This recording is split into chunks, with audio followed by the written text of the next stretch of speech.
Fala galera, no vídeo de hoje eu trouxe pra vocês as comprinhas que eu fiz na Black Friday. Olha, eu tô muito ansiosa, esperei até esse momento pra abrir as caixas junto com vocês. Começando por essa caixa, Jorge já coloca na tela o precinho que eu paguei. Galera, vocês vão adorar. Nossa, gente, no site parecia ser bem maior. Bom, não era nada disso que eu pensei. No site parecia ser maior, mas vamos pra próxima caixa, né? Bom, esse daqui, Jorge, já coloca a imagem na tela. Esse aqui eu vou usar no aniversário da Juju já no próximo sábado. Eu já até imagino que seja a minha bolsa. Minha bolsa? Gente, eu vou usar esse aqui. Olha o tamanho. Não passa meu... Ah, não. Corta que esse vídeo não vai prestar. Chega de desperdiçar o seu dinheiro comprando errado, hein? Na Black Friday do Alphacom você tem 65% de desconto, que são reais nos melhores cursos para concurso público do Brasil. Clique aqui e compre agora mesmo no melhor curso preparatório do Brasil. Alô você, fala galera! Hoje estou aqui para compartilhar com você uma informação muito bacana sobre o Alphacom. Vou mostrar a partir de dados todo o carinho que o atendimento do Alphacom tem com o aluno, né? Então olha aqui na tela ao meu lado a nossa nota atualizada do Reclame Aqui. Perceba o número de reclamações e respostas. São pouquíssimas queixas, porque o produto do Alphacom é óbvio, é o melhor do mercado, as quais foram solucionadas sem discussões e empecilhos. A gente está aqui para resolver, tá? No Alphacom, o aluno fica porque o produto é bom de verdade e ele entende que vale a pena fazer um investimento, porque isso efetivamente é o que vai fazer a mudança de vida dele. E se você conseguir sentir todo esse prestígio que nós temos com o aluno, torne-se um alfartano e também mude a sua vida. E venha, obviamente, né, estudar com quem tem mais qualidade e que mais se importa com você. Alô você!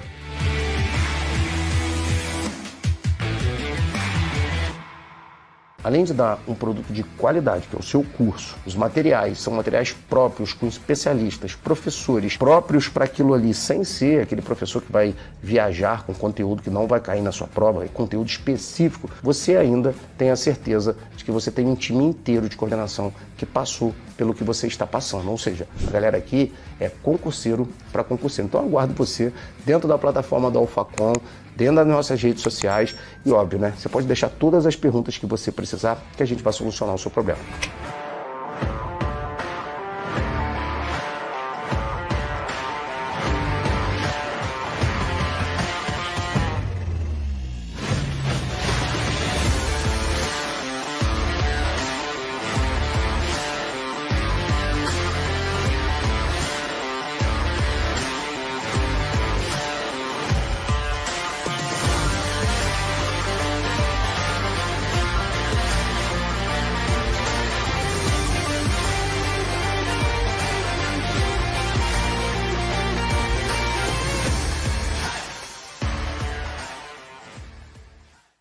Depois de ter a minha vida mudada ao passar em um concurso público, eu senti que tinha necessidade de mudar a vida de outras pessoas. E esse sonho começou quando abrimos as portas do Alphacom, uma empresa pioneira de concursos públicos que mudou a realidade do Brasil. Nosso time de colaboradores são profissionais altamente capacitados. Cada pessoa aqui dentro trabalha para criar e desenvolver o melhor método de estudo e aprovação.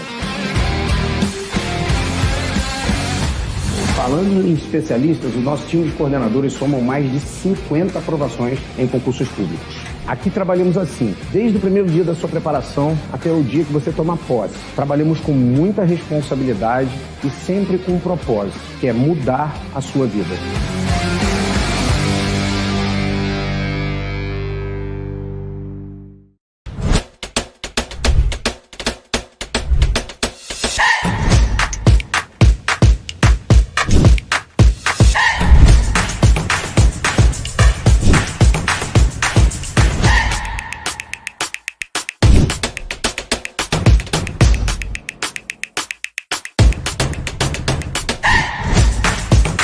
Não compre errado mais uma vez. Garanta a mudança da sua vida aproveitando um desconto exclusivo da nossa Black Friday Alphacom. Quem investe certo, muda de vida. Alô você!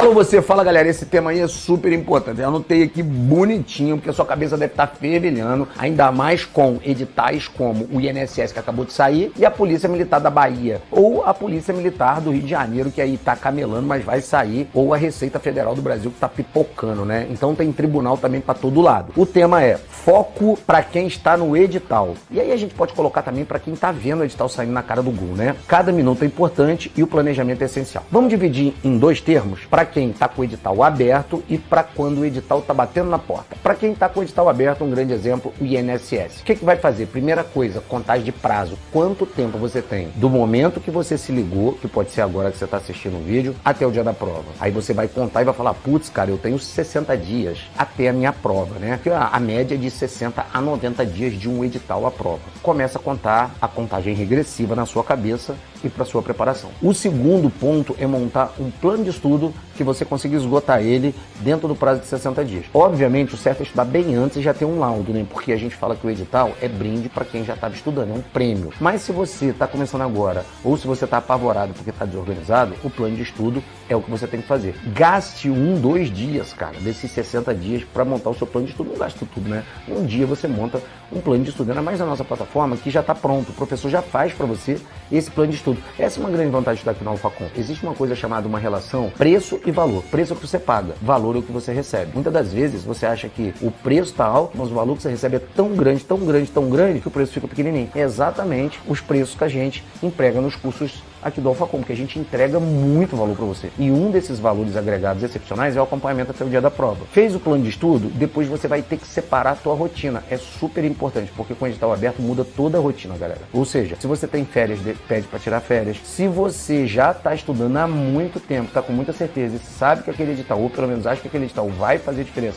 e que você vai chegar de sola, se você tiver condição, tiver feito a reserva, você pode até largar seu emprego. Se não, mano, só diminua o tempo, obviamente, de sono que você tem. Dormir menos de 6 horas é perigoso, tá? Porque você vai ficar cansado para a prova. Mas dormir mais de 6 com o edital aberto também é sacanagem. Aproveite os sábados, aproveite os domingos e lembra, a gente conta de trás para frente. Domingo é o dia da prova. Sábado, você vai acompanhar a super revisão de véspera com a gente, óbvio, né? Conectado, sentado, aonde você esteja do Brasil, acompanha a super revisão. Uma semana antes, a gente está acompanhando as semanas alucinantes, então a gente aperta aqui no Alphacom muito para você. Por isso que é bom ter o amparo de um curso preparatório para concurso público. E o tempo que resta, você tem que conseguir zerar, ou seja, ir riscando o seu edital verticalizado que está dentro do seu plano de estudo o maior índice de conteúdo possível, para chegar na prova e ter o maior índice de informação que cai no edital, para que você não seja pego de surpresa. No último concurso do INSS, a matéria que menos caía nos últimos editais foi a que mais caiu. Então não existe mais isso das matérias que mais caem. Existe a teoria da imprevisibilidade, que já está tendo um concurso público nesse formato há muitos anos, desde 1988, com a promulgação da Constituição Federal de 88. Então as regras estão postas em jogo e as bancas já estão solidificadas, profissionalizadas, e elas sabem que tem que cobrar tudo colocado no edital. Então pegou essas regrinhas básicas, aí é cuidar do emocional. Não adianta ficar nervoso, não adianta falar que é o concurso da sua vida. Se for esse, é esse. Se não for, você vai mais pra frente. Para terminar, galera, eu vou aí usar a frase do meu amigo William Douglas, né? Passou no concurso muito cedo para delegado de polícia lá atrás, foi juiz, hoje é desembargador do estado do Rio de Janeiro. Quem sabe a gente não acaba vendo o William no STF uma hora, né? Que ele merece muito. Ele tem uma frase que é dele, não é minha. A frase dele é o seguinte: não se estuda para passar, se estuda até passar. Então você estuda bastante, faz a prova, não passou, recomeça o seu projeto até você chegar no concurso da sua vida. Se inscreve no canal, dá uma curtidinha e não deixe de acompanhar o Alphacom, que tem sempre super dicas para você. Alô você!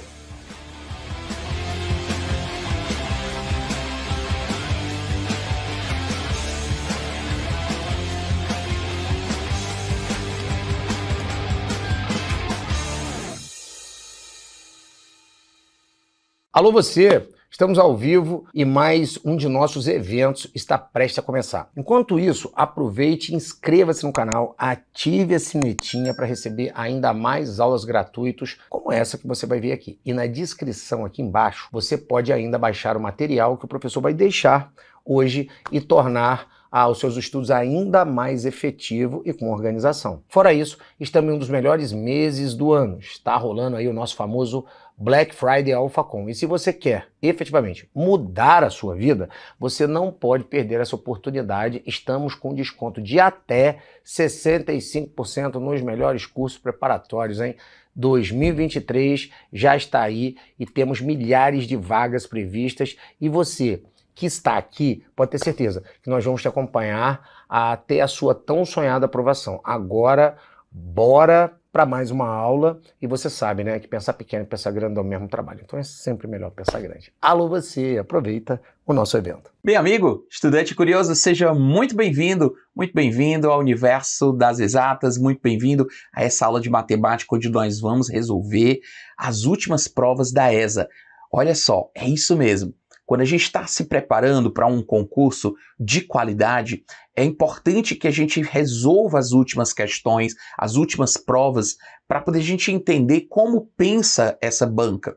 Para a gente entender se as questões são fáceis, médias, difíceis, se a linguagem das questões elas são bem diretas ou ele costuma enrolar o enunciado, e isso te dá uma capacidade de fazer uma prova com muito mais segurança, já sabendo quais são os assuntos que mais caem, quais são os assuntos que caem, mas eles caem raramente. Então é importante você entender. Inclusive, às vezes tem alguns assuntos que passam anos sem aparecer, mesmo estando no edital, e passam muito tempo sem aparecer numa prova. Então, por isso, é importante conhecer essas últimas questões, tá bom?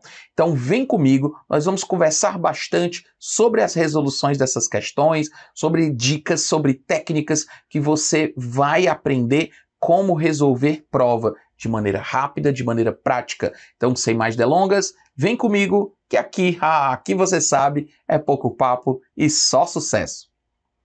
Bom, na prova de 2020, tivemos uma questão muito boa que fala sobre razão e proporção. Determine a distância real em quilômetros entre duas cidades que se encontram a 18 milímetros de distância em um mapa cuja escala é de 1 para 5 milhões. É importante você entender o que significa isso quando você tem uma escala que tem lá 1 para 50. O que quer dizer aquele 1 para 50? 2,50. Significa que cada 1 centímetro do papel vale 50 centímetros de verdade.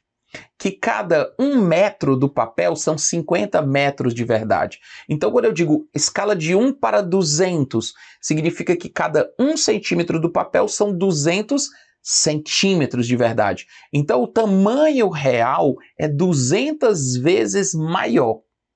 Pedro, mas eu tenho que usar centímetro? Não.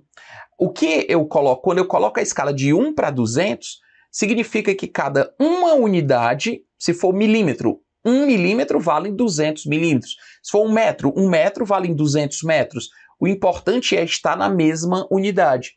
Note que essa questão, ele falou sobre 18 milímetros de distância. Bom, como eu tenho 18 milímetros, o que é que eu vou fazer? Quando eu digo que é 1 para 5 milhões, esse 5 milhões, ele está em quê? Ele está em milímetros também. Significa que 1 milímetro que está no papel valem 5 milhões de milímetros. Ah, Pedro, entendi. Então, o que eu vou fazer? Eu vou passar aqui, se eu andar 1, 2, 3 casas, lembre-se que tudo que tem mili quer dizer 1000. É 1000 vezes menor que o metro. Então, 1 milímetro está para 5 milhões de milímetros. Lembre que na unidade de medida nós temos metro, decímetro, que é 1/10 do centímetro, ou 1/10 do metro, centímetro, que é 1/100º do metro, e o milímetro, que é 1/1000º do metro. Então, por isso que se eu andar 1, 2, 3 casas para a esquerda, eu vou estar em metros. Então, eu poderia até dizer assim, ó, que cada 1 milímetro do desenho são 5.000 metros reais. Ah, Pedro, entendi. Mas ele na questão está perguntando quantos quilômetros. Então, o que eu vou fazer? Lembre-se que aqui eu tenho decâmetro, hectômetro e quilômetro. Então, se eu andar mais 1, 2, 3 casas, eu vou ter o quê? Quilômetro. Então, eu posso dizer que cada 1 milímetro do desenho são 5 quilômetros reais. Lembre-se que tudo que tem K significa o quê? 1000. Então, 5 quilômetros, né? 5 quilômetros, 5.000 metros. E 5 milhões de milímetros, tá bom? Então, agora eu tenho a escala de que cada 1 milímetro que está no papel são 5 quilômetros. Então, quantos seriam 18 milímetros? É isso que a questão pergunta. Ah, Pedro, agora fica fácil. Então, se 1 milímetro são 5 quilômetros, 18 milímetros, 18 vezes 5, 90 quilômetros. Então, cada 18 milímetros vão ser exatamente 90 quilômetros, resposta item B de bola. Simples, fácil, prático, gostoso e nutritivo. Bom, você percebe que uma questão dessa é uma questão fácil, uma questão rápida, mas que ela envolve a teoria. Você tem que ter o conhecimento. Você percebeu também que eu fiz tudo de maneira aritmética, ou seja, sem precisar montar equações. Pedro, o que é uma solução aritmética? Aritmética é toda vez que eu só uso as operações básicas da aritmética. Somar, subtrair, multiplicar, dividir, sem a necessidade de montar equações. Quando eu tenho que montar uma equação, um sistema, função, quando eu uso letra para representar número, eu tenho uma solução algébrica. Então, álgebra é quando você usa letra para representar os números. E aritmética é quando eu uso apenas as operações básicas da aritmética, tá bom? Vem comigo para outra questãozinha bem bacana, uma questão de progressão. Ora, nessa questão nós temos assim: se 40, x, y e 5 é uma progressão geométrica de razão Q, e eu sei que o Q, 8 menos A e 7 meios, é uma progressão aritmética. Determine quanto é o valor de A. Bom, o que nós vamos fazer aqui inicialmente? Vem comigo, olha só. Aqui eu tenho uma progressão geométrica. E o que acontece na progressão geométrica? Eu saio multiplicando constantemente por um mesmo número. E esse número é o que a gente chama de razão. A razão da PG é justamente esse número que eu vou multiplicando. 40 vezes Q dá o X, vezes Q dá o Y, vezes Q vai dar o 5. Então, olha só o que acontece. Eu sei que na minha progressão, eu sei que o AN é igual a 1 vezes Q elevado a N menos 1. Então, o A4, que é o quarto termo, é o A1 vezes Q elevado a 3. Note que isso aqui eu não precisava nem montar a equação. Ó. Quem é o A4? O quarto termo? 5. Note que ele é igual ao A1, que é 40, e eu multipliquei o Q 3 vezes. Ó. 40 vezes Q, vezes Q, vezes Q. Eu multipliquei o Q 3 vezes Q, vezes Q, vezes Q. Por isso que dá Q ao cubo. Ah, Pedro, entendi. Então, Q ao cubo, o que é que vai acontecer? Cuidado, ó.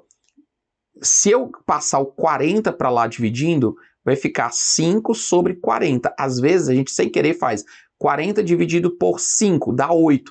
E quer simplesmente botar o 8 aqui, mas o 40 ele vai ficar no denominador. Atenção!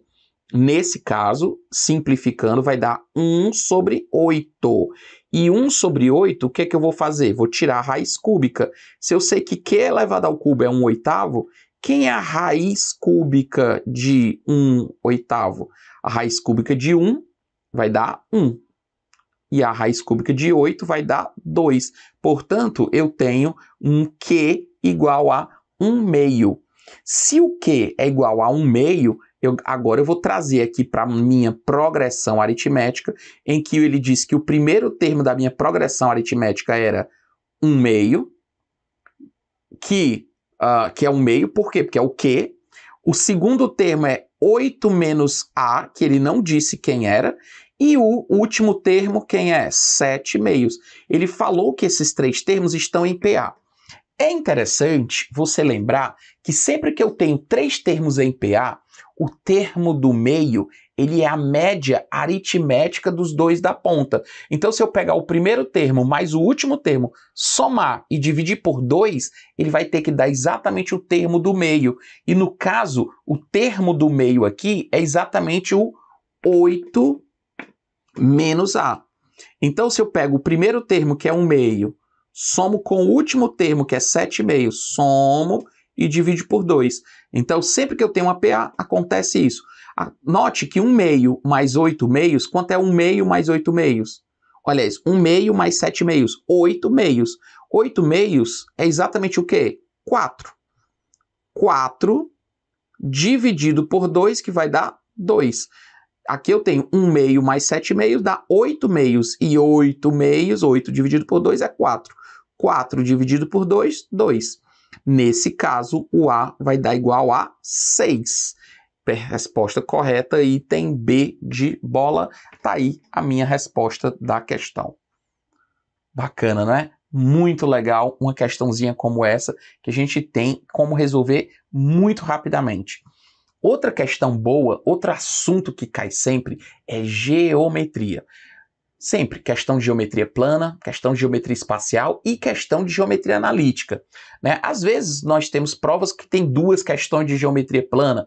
Como a prova ela procura tentar equilibrar e colocar todos os assuntos, normalmente aparece uma de geometria plana, uma de geometria espacial e uma de geometria analítica. Então vem comigo para essa questão que diz assim: a área da superfície de uma esfera é 144 centímetros quadrados. Bom, quando a gente tem uma esfera, a área da região da esfera, quer dizer, quando a gente fala da área da esfera, é a área da capa, dessa parte da superfície da esfera. Você lembra como é que é a fórmula? 4πr ao quadrado, tá bom? Então, a área da superfície da esfera é 4πr ao quadrado. E ele disse que essa área era igual a 144π. Bom, aqui vai ficar fácil, porque o π vai cancelar com esse π, e eu tenho aqui r ao quadrado igual a 144 dividido por 4. A metade de 144, 72, e a metade, 36. Portanto, o raio da minha esfera será de 6 centímetros. Aí ele pede logo em seguida o volume da esfera. Bom, o raio da esfera acabamos de descobrir que é 6, e o volume, você lembra a fórmula do volume da esfera? 4/3 de πr ao cubo. 4/3 de πr ao cubo. Então, 4/3 de π. Às vezes, na prova, ele diz quanto é que eu devo colocar no valor de π. 3,14, ou às vezes ele pede só 3,1, ou até mesmo só 3, depende do nível de arredondamento que ele coloca. Então, πr ao quadrado. Nesse caso, o raio é 6 ao cubo, né? πr ao cubo, tá? Então, o que eu vou fazer aqui? Vamos fazer a continha. Nesse caso, vai ficar volume da esfera é igual a 4/3 de π, o 6 ao quadrado, 6 vezes 6, 36. 36 vezes 6, como é que eu faço essa conta de cabeça rápido? Ao invés de fazer da conta normal, você faz 3 vezes 6, 18, é 180. 6 vezes 6 dá 36. Se eu somar, dá 216. Então, isso aqui vai dar 216. Ok? Esses 216 dividido por 3, né? 216 dividido por 3 vai dar 72. E 72 vezes 4, 288. Bom, na hora que a gente está na prova, é interessante assim. Você entender que esse número aqui, 72, ele termina em 2. E aqui eu tenho 4. Como eu sei que 2 vezes 4 dá 8, então a minha resposta, obviamente, tem que terminar em 8. E observe que o único item que termina em 8 é justamente o item certo, que é 288. Peraí, Pedro, repete essa dica aí que eu quero entender melhor. Bom, eu tinha que fazer essa conta. 4 vezes π vezes 6 ao cubo vezes 3. Então, o que eu posso até pensar na hora da prova? Eu tenho que fazer essa conta. 6 vezes 6 vezes 6. Eu sei que 6 vezes 6 dá 36. E eu sei que, como aqui é 36 e 6 vezes 6 é 36 de novo, então eu já sei que essa resposta aqui, 6 vezes 6 vezes 6, necessariamente vai terminar em 6. Quando eu dividir 6 por 3, vai dar 2. Então, eu já sei que a minha resposta é um número que termina em 2 vezes 4. Como 4 vezes 2 dá 8, então eu já sei que a minha resposta obrigatoriamente termina em 8. Essa é uma técnica diferenciada para você ganhar tempo e, sem querer, às vezes a gente pode errar uma conta. Então, é uma maneira de verificar. Se você está falando que é 6 vezes 6 vezes 6, 6 ao cubo, eu sei que 6 vezes 6 é 36, termina em 6. Como 6 vezes 6 vai dar 36 de novo, eu já sei que essa resposta, 6 vezes 6 vezes 6, termina obrigatoriamente em 6. É tanto que deu 216. Quando eu pegar o 216 e dividir por 3, eu já sei que vai dar um número terminado em 2. E um número terminado em 2 vezes um número 4 vai dar um número terminado em 8, o que me já leva diretamente para o item B de bola. Massa, né? Bacana? Bom, vem comigo aqui para essa questão bonita que nós vamos fazer de geometria plana. A água utilizada em uma residência é captada e bombeada do rio para uma caixa d'água localizada a 60 metros de distância da bomba. Os ângulos formados pelas direções bomba, caixa d'água e residência formam 60 graus. É exatamente esse ângulo aqui, 60 graus. Bom, e a residência, a bomba e a caixa d'água formam um ângulo de 75 graus. Está aqui o ângulo de 75 graus, conforme mostra a figura abaixo. Para bombear água do mesmo ponto de captação diretamente para a residência, quantos metros de tubulação são necessários? Veja que eu tenho um triângulo, que um dos ângulos é 60, o outro é 75. Como eu sei que 60 mais 75 dá 135, implica que esse ângulo aqui que está faltando tem que ser um ângulo de quanto? 45 graus, concorda?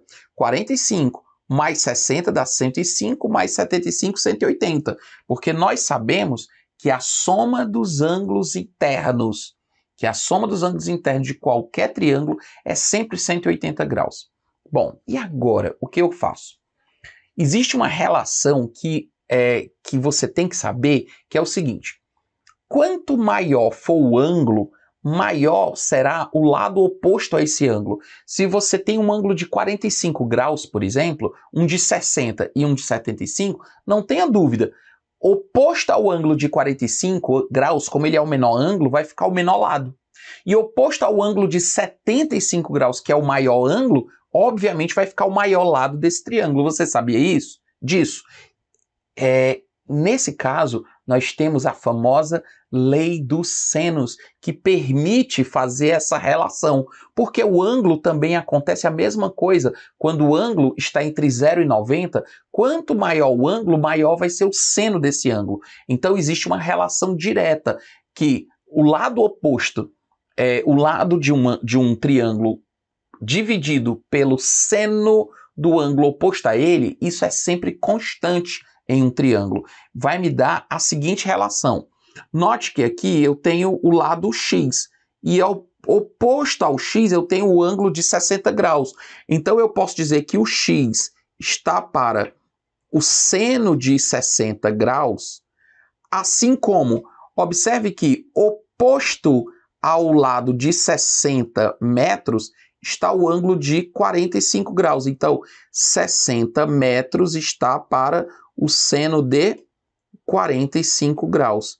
E eu ainda posso dizer que, se eu chamar isso aqui de y, por exemplo, eu posso dizer que esse lado y está para o seno de 75. Isso aqui é o que a gente chama de lei dos senos, tudo bem? Bom, mas no caso esse lado y não me interessa. Eu vou criar uma relação aqui apenas entre esses dois. X é o que eu quero, que é a distância da residência ao rio. X está para o seno de 60, que é raiz de 3 sobre 2. E 60 está para seno de 45, que é raiz de 2 sobre 2. Tudo bem? X, vamos isolar, vai ficar quem? 60 vezes raiz de 3 sobre 2 e embaixo raiz de 2 sobre 2. Aqui em cima eu tenho sobre 2 e aqui eu tenho sobre 2. Eu posso simplificar. Pedro, eu podia ter simplificado aqui logo? Com certeza você já poderia ter simplificado. Bom, então o que eu faço agora nesse momento? Eu vou multiplicar por raiz de 2 embaixo e raiz de 2 em cima para racionalizar. Eu não posso deixar raiz embaixo, então raiz de 3 vezes raiz de 2 dá raiz de 6. E raiz de 2 vezes raiz de 2 dá 2. Então eu multipliquei por raiz de 2 justamente para desaparecer a raiz do denominador. Dividindo aqui, nós temos 30 raiz de 6. Minha resposta é 30 raiz de 6. Mas não tem esse item 30 raiz de 6. Por quê? Porque ele já disse para a gente, se necessário, nós deveríamos usar, no lugar da raiz de 6, 2,4. Opa! 30 vezes 2,4 dá exatamente 72. Então, 72 metros é a distância que eu queria. Bom, mas vamos fazer o seguinte? Lembra que eu falei que o objetivo, na hora que a gente pega uma questão de prova, é muito importante a gente aprender a julgar as coisas antes de resolver. Antes de eu fazer a solução da questão, eu poderia ter já ido de cara e julgado essa questão. Você lembra que eu falei que todo triângulo, oposto ao menor lado, está sempre o menor ângulo, oposto ao maior lado, está sempre o maior ângulo. Lembra disso? Então, o que vai acontecer? Bem aqui eu tenho 60 metros, e esse ângulo aqui é um ângulo de 45. Esse aqui é um ângulo de 60, é um ângulo maior. Então, oposto a um ângulo maior, tem que estar um lado maior. Então, era óbvio e evidente que esse resultado aqui tinha que ser obrigatoriamente maior do que 60. Note que o item A disse 12,5, absurdo. O outro 35, menos de 60. O outro 21, o outro 28. Só eliminando os itens já dava tranquilamente para eu matar que a resposta só podia ser, obviamente, necessariamente, o item B. Porque o óbvio, meu jovem, o óbvio só é óbvio para os olhos preparados. E eis que estamos aqui, meu caro alfartano, minha querida alfartana, preparando você rumo ao seu sucesso. Vem com a gente. Bom, vamos para a próxima questão, que diz o seguinte. Um ponto P de um sistema de coordenadas cartesianas pertence à reta y igual a x menos 2, ou seja, uma reta do primeiro grau, uma função afim. Sabe-se que o ponto P é equidistante do eixo das ordenadas e do ponto Q, 16, 0. Dessa maneira, um possível valor para as coordenadas de P é... Note que nós temos um sistema cartesiano, um sistema XY, e uma reta y igual a x menos 2. Professor, por que você sabe de cara que essa é a reta? Por dois motivos. Primeiro, porque ela... Veja que, bem aqui, quando x é 0, sobra menos 2. Então, menos 2 eu já sabia de cara que era esse ponto aqui onde ele corta o eixo y. Quando x é 0, é só você colocar, ó. Quando x é 0, isso aqui some, sobra menos 2. Ó. Quando x é 0, vai dar quanto? Menos 2. Então, isso é muito rápido da gente perceber. Outra coisa que é importante é ver que o coeficiente angular, o m, é 1. E aí vem uma ideia muito simples. Quanto maior o coeficiente angular, maior a inclinação da reta. Quando é igual a 1, vai dar 45 graus. Então, quando você tem um coeficiente angular 2, mais inclinado, 3, 4, quanto maior o coeficiente angular? Então, dava para a gente já perceber que era uma reta crescente. Outra coisa é você também entender que quando o x é igual a 2, o resultado do y é 0, é o contrário. Ó. Aqui é o chamado zero da função, quando a gente fala isso aqui, analisando pelo ponto de vista da função. Quando o x é igual a 2, o y é igual a 0, tá bom? Então, uma reta aqui claramente crescente, coeficiente angular igual a 1, e ele corta ali no menos 2. Bom, o que ele está querendo? Ele está querendo encontrar a coordenada de um ponto P que ele está equidistante. Professor, o que é equidistante? O nome está dizendo equi, quer dizer igual. Equidistante, a uma mesma distância do P até esse pontinho aqui, que é o ponto que a gente vai chamar de ponto Q, que é o 16, 0, até e a distância de P até o eixo Y. Então ele disse que essas duas distâncias são iguais. Vamos fazer o seguinte, vamos chamar esse valor aqui, que eu não sei, eu desconheço, de K. E automaticamente esse K, sendo substituído bem aqui no X, olha só, Y vai ser igual a K menos 2. Então o Y aqui é K menos 2, claro.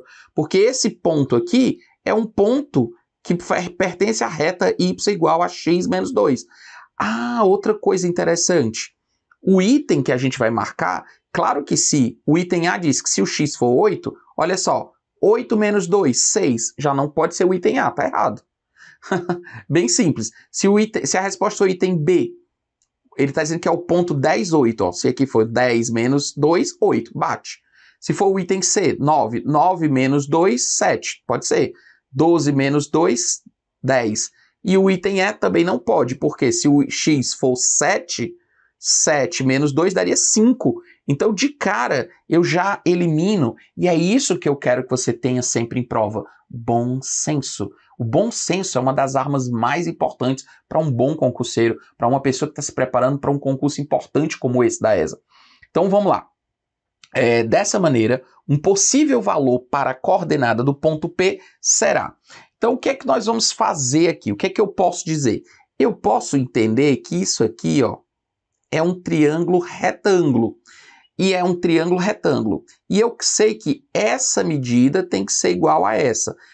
Essa distância, que eu vou chamar de D, é igual a essa distância, que eu também vou chamar de D. Quanto é esse cateto daqui para cá? 16 menos K. Concorda comigo? Ó? Porque o X aqui desse ponto Q é 16. Então é o 16, 0. Então é o ponto Q que está aqui, essa distância é 16 menos o K. Essa distância aqui, dessa altura, é K menos 2. E essa medida é a distância D. Pedro, e quanto é essa distância aqui também D? É igual a K. Ah, Pedro, ó, ele diz que essa medida é a distância daqui para cá. E essa distânciazinha daqui para cá é justamente esse K. É exatamente essa medida K. Então eu posso dizer que essa medida aqui vale K. Mas como essa distância de P para Q é igual, então aqui também é o quê? K. Então é só agora aplicar o teorema de Pitágoras. Vamos lá. O que é que vai acontecer? Eu tenho que K ao quadrado, hipotenusa ao quadrado, é igual a cateto ao quadrado, que é o K menos 2, K menos 2 ao quadrado, mais 16 menos K ao quadrado, tá bom? Então eu tenho aqui quadrado do primeiro menos 2 vezes o primeiro vezes o segundo mais o quadrado do segundo. Quadrado segundo que vai ser 4. Mais, aí 16 ao quadrado, 256, menos 2 vezes o primeiro vezes o segundo, 32K. Mais o quadrado do segundo, K ao quadrado. Bom, aqui eu vou ter que esse k ao quadrado vai cancelar com o k ao quadrado aqui. E eu terei a seguinte situação.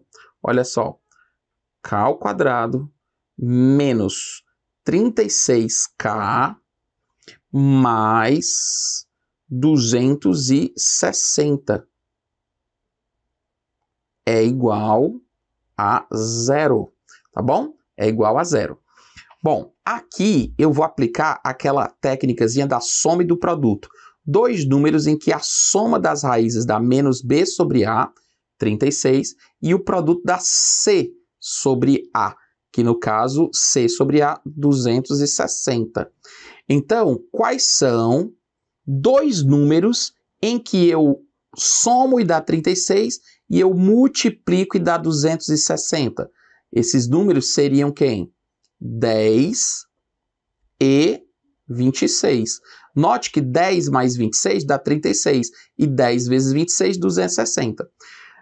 Então a resposta do K ou ele é 10 ou ele é 26. Mas ele disse um possível valor. E o 26 não é possível de acordo com esse desenho, ó. Porque de acordo com esse desenho, note que o Q é o ponto 16, 0. Então esse pontinho bem aqui não tem a menor dúvida. Esse ponto não vai ser 26. Esse ponto aqui é um número menor que 16. Então esse K é um número menor entre 0 e 16, que é a resposta qual? 10.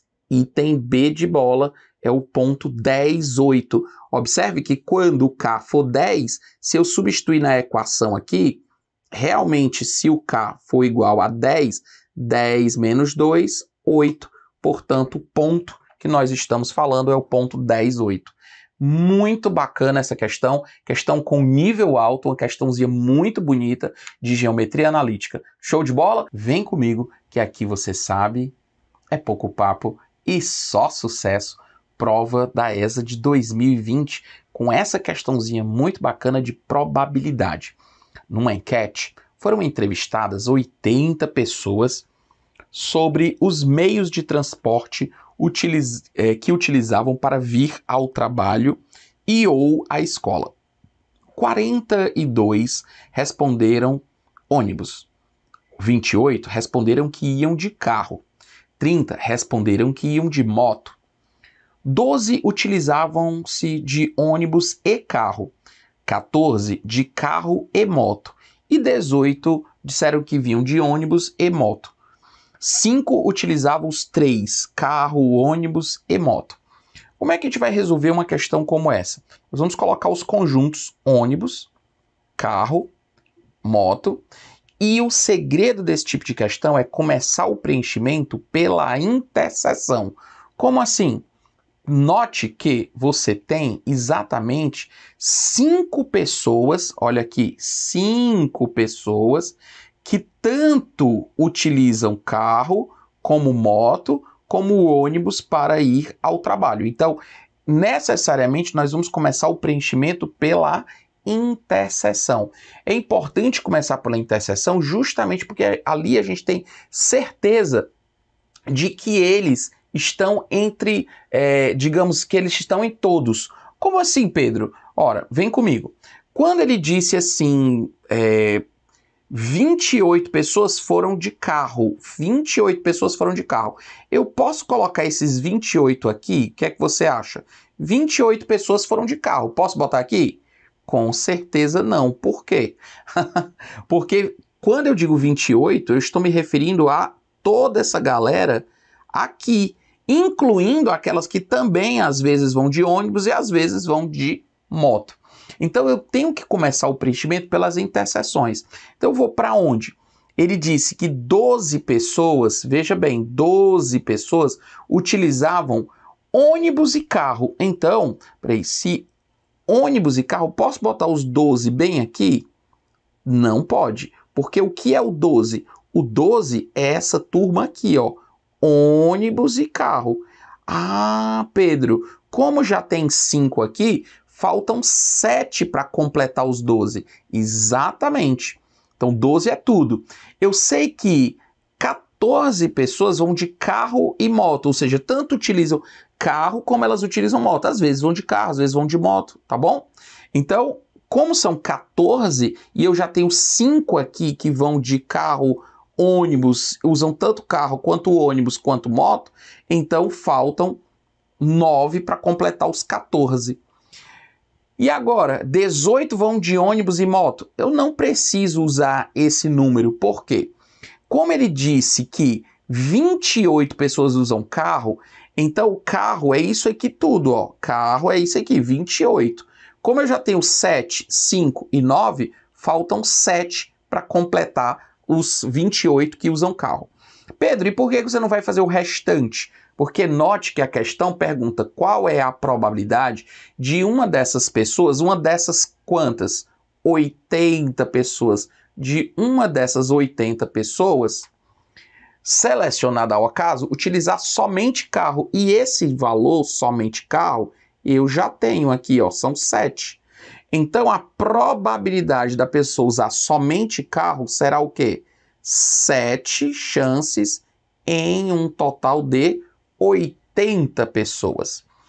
Lembre-se que nós já conversamos anteriormente a importância de entender esse tipo de questão. Note que a gente tem que entender o item rapidamente para marcar. Eu sei que são 7 chances em 80. Então raciocina comigo. Se fossem 7 chances em 70. 7 chances em 70 dava um décimo, que é 10%. Só que é 7 em 80. Quanto maior o denominador, menor o resultado. Concorda comigo? Como o denominador é 80, o resultado vai dar menos de 10%. Vamos lá. Se for 7 sobre 70, daria um décimo, que é 10%. Só que se é 7 sobre 80, significa que o resultado, eu já tenho certeza, é menor do que 10%. Então, perceba que dos itens que eu tenho para marcar, apenas o item A é inferior a 10%. Então, sem nem ter que fazer essa conta. Porém, se eu fizesse a divisão, 7 dividido por 80, cuidado, dá 0,0875. E aí a vírgula anda 2 casas aqui, que dá 8,75%. Outra maneira muito elegante de transformar em porcentagem é assim, ó. 7 sobre 80, o que é que você faz? Acrescenta um zero embaixo, acrescenta um zero em cima. Divide por 8, vira 100. 70 dividido por 8 dá 8,75. 8,75 sobre 100 é justamente o quê? 8,75%. Ah, Pedro, então toda vez que eu quiser escrever uma coisa em porcentagem, é só eu forçar o denominador virar 100? Exatamente. Para eu forçar esse denominador virar 100, é só eu fazer o quê? Vou repetir. Eu vou acrescentar um zero embaixo e um zero em cima. Por quê? Porque aqui aparece um número com 2 zeros que se eu dividir por 8, ele vira 100. E se eu dividir 70 por 8, 8,75. 8,75 sobre 100, 8,75%. Simples, fácil, prático, gostoso e nutritivo. Vamos então para a nossa próxima questão. Dado o polinômio p de x igual a 4x à quarta mais 3x à quinta menos 5x mais x ao quadrado mais 2. Agora ele faz uma série de afirmações. Analise as informações a seguir e diga. Item 1. O grau do polinômio de P é 5. Você pode olhar para cá e pensar que está errado. Porém, o grau do polinômio é o maior expoente. No caso, esse aqui, ó.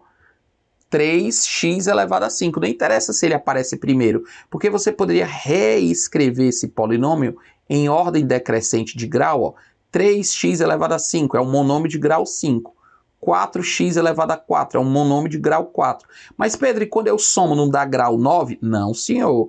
Aqui o que prevalece é o maior grau. Se tivesse 3x elevado a 5 vezes 4x elevado a 4, aí sim, 3 vezes 4 daria 12, e 5 mais 4 daria 9, e aqui eu teria grau 9, se eu estivesse multiplicando, mas eu não estou multiplicando, estou apenas somando. E agora eu tenho mais 0x elevado a 3, observe bem, não aparece o monômio de grau 3, então é como se fosse 0x elevado a 3. Depois vem 1x ao quadrado, o 1 não aparece, mas é como se tivesse, menos 5x mais 2. Ora, então realmente o grau está claramente aqui, grau 5, que é o maior, tá? Verdadeiro, o primeiro verdadeiro. Ele disse que o coeficiente de x3 é 0. É justamente disso que eu estava falando aqui, ó. Quando não aparece um monômio, significa dizer que o coeficiente daquele monômio é 0, porque 0 vezes x elevado a qualquer número, 0 vezes x elevado a n vai dar 0, então ele desaparece.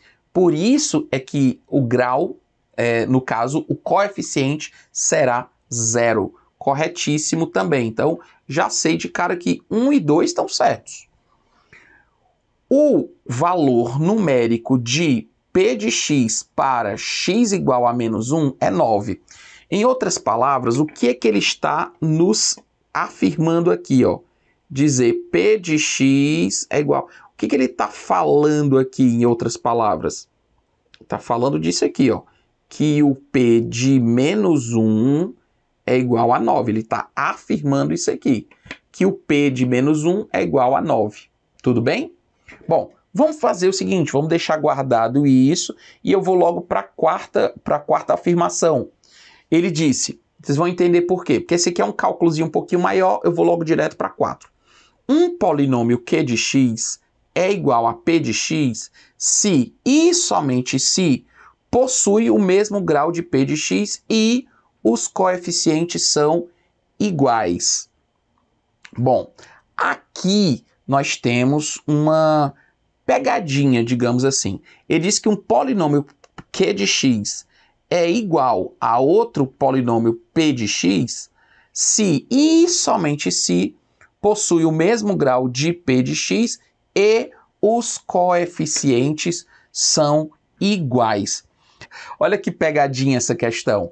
Por quê? Porque não basta ser os coeficientes iguais. O que tem que ter é os coeficientes de mesmo grau. Por exemplo, o coeficiente do x ao quadrado tem que ser o mesmo coeficiente do x ao quadrado do outro.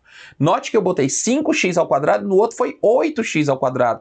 Então, eles não têm os mesmos coeficientes nos mesmos monômios de grau igual. Ah, Pedro, então foi uma pegadinha violenta?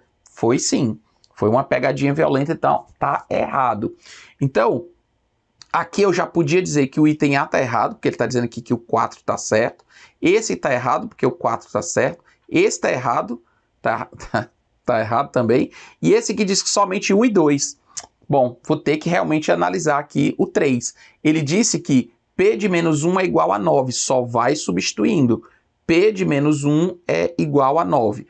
Se eu colocar onde tem x, eu vou colocar menos 1, tá? 3 vezes menos 1 elevado a 5, mais 4 vezes menos 1 elevado a 4. O zero, isso aqui não precisa, né? Menos 1 elevado ao quadrado, menos 5 vezes menos 1, mais 2. Bom, vou fazer a continha aqui.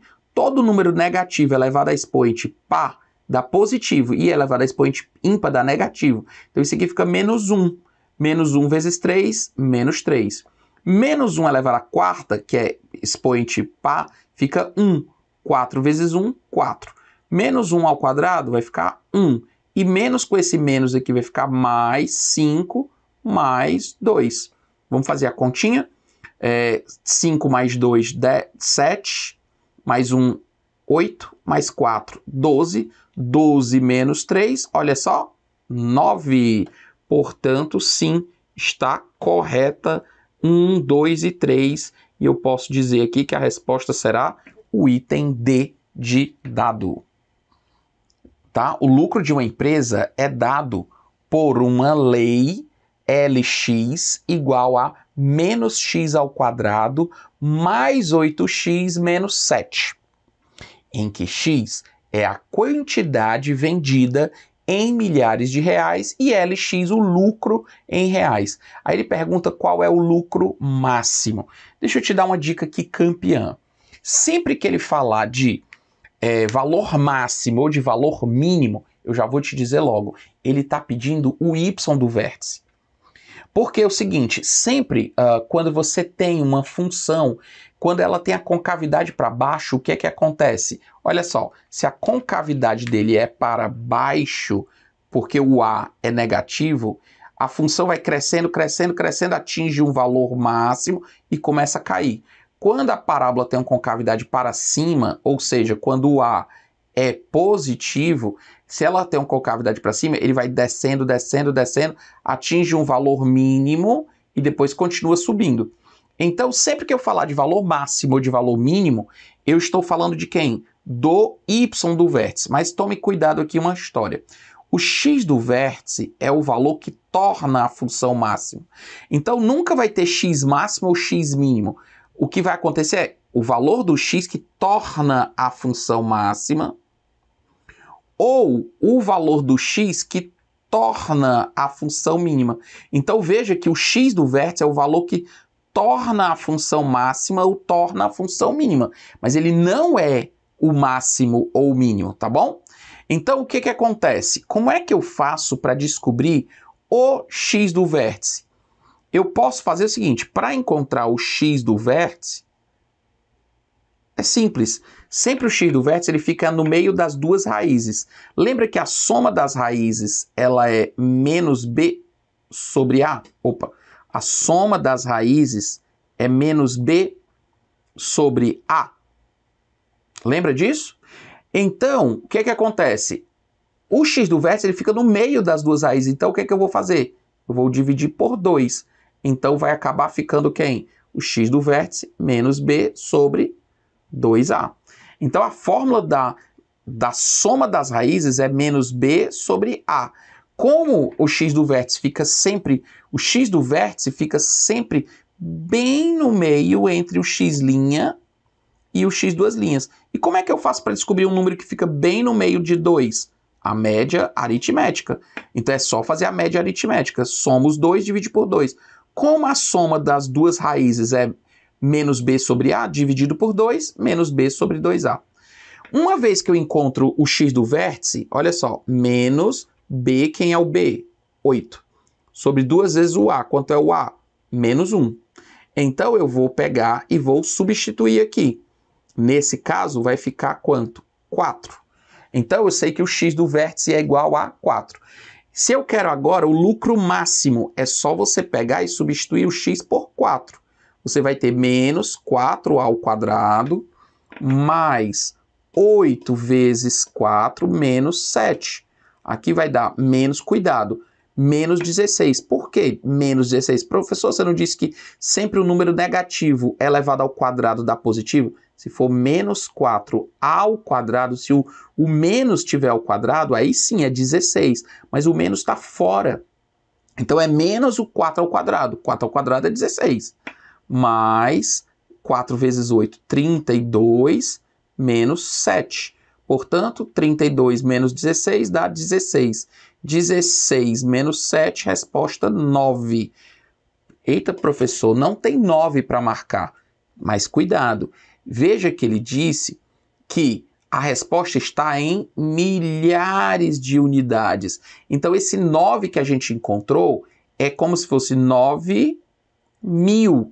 E aí a resposta é o item C, 9.000. Que bacana. E eu te pergunto, tem outra maneira? Tem. O y do vértice tem uma formulazinha, menos delta sobre 4a. Olha aí. Existe essa fórmula também para o delta, para o y do vértice, menos delta sobre 4a. Aí você iria atrás de encontrar o delta, que é b ao quadrado, menos 4ac. Substituiria aqui e você ia encontrar o mesmo 9 que nós fizemos.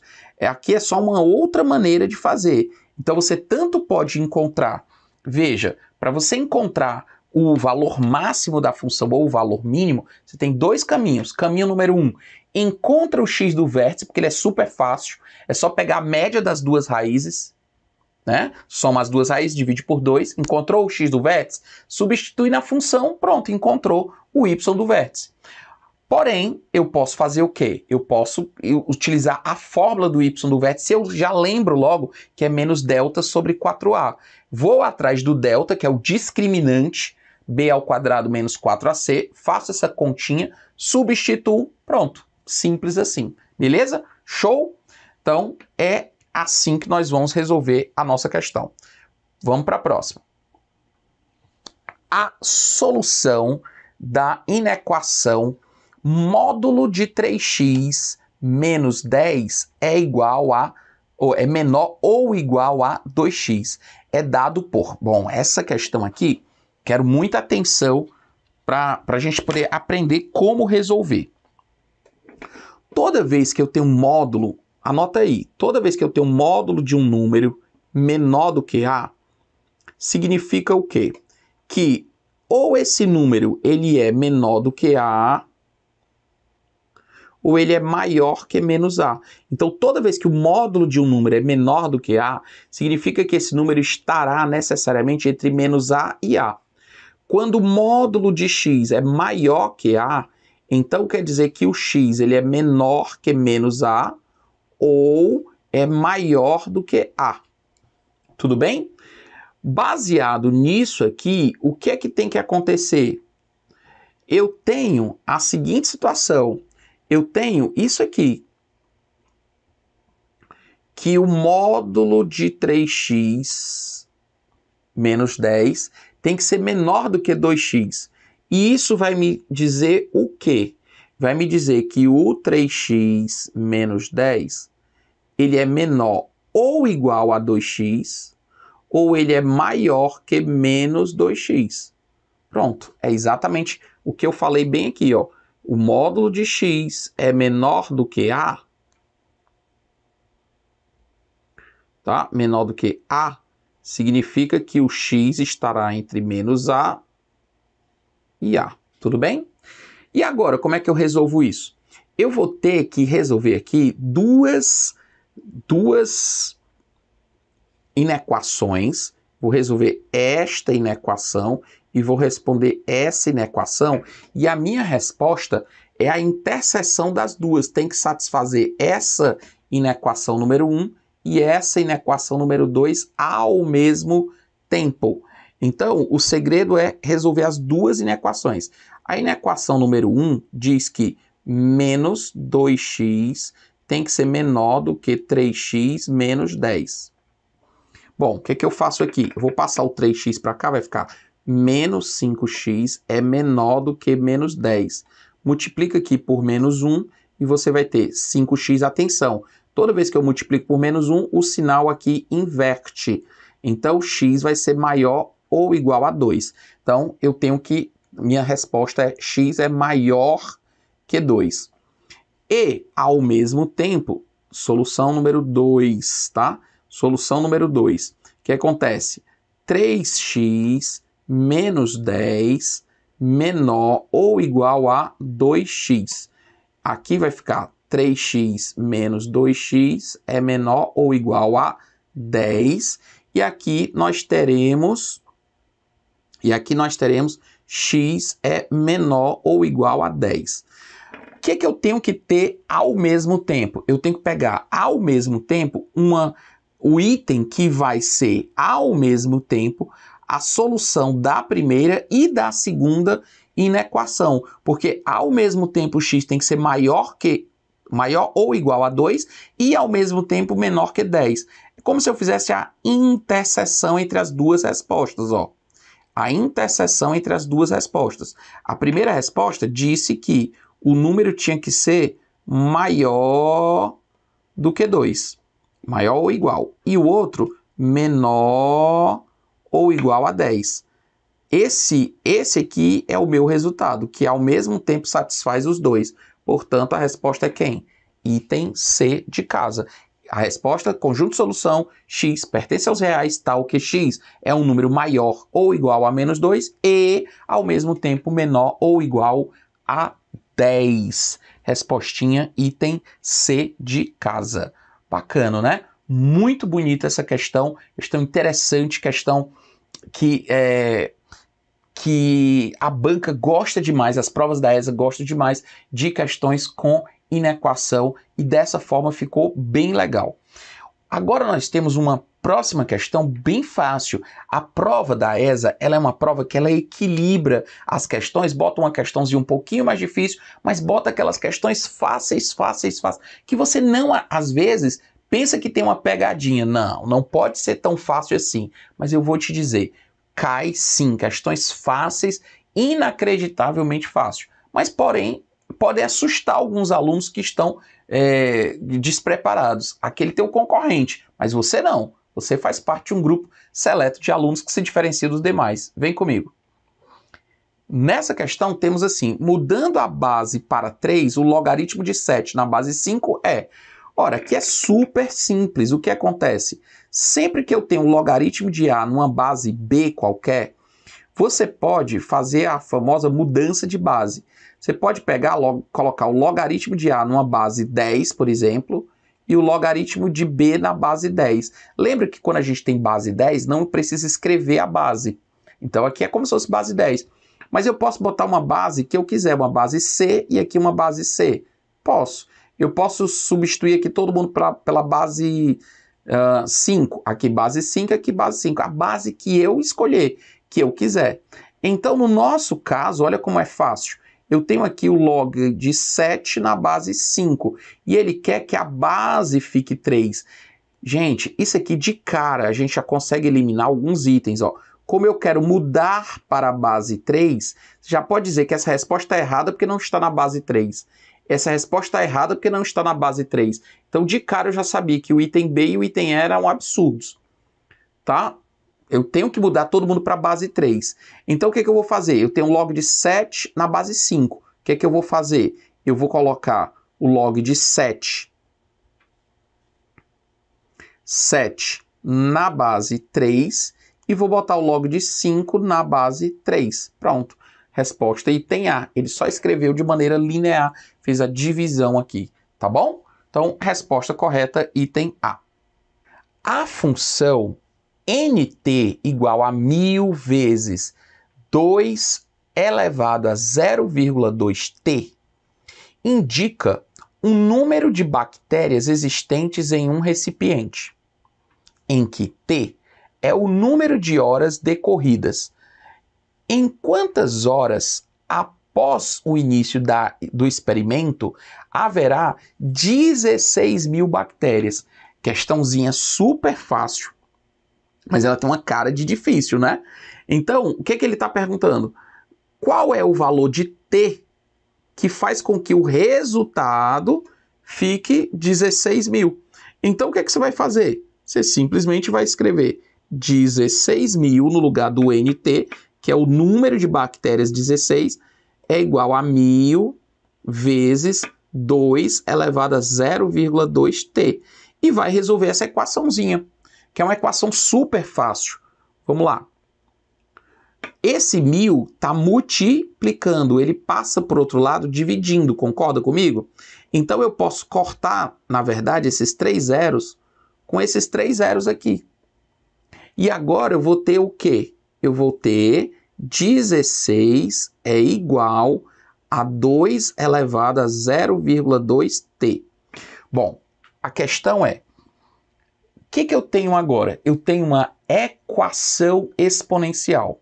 E toda vez que você tem uma equação exponencial, se você conseguir fazer as bases ficarem iguais dos dois lados, é muito fácil. Porque se as bases dos exponenciais são iguais, os expoentes são iguais. Isso é uma propriedade.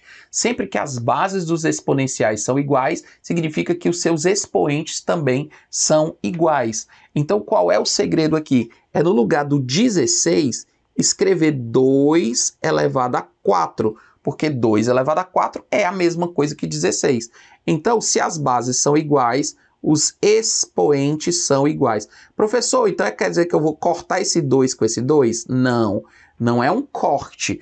Cortar significa simplificar, dividir, mas não é isso, é uma propriedade. Mas que algumas pessoas fazem essa história de cortar só para ilustrar, mas não é um corte, tá bom? Agora o que eu faço?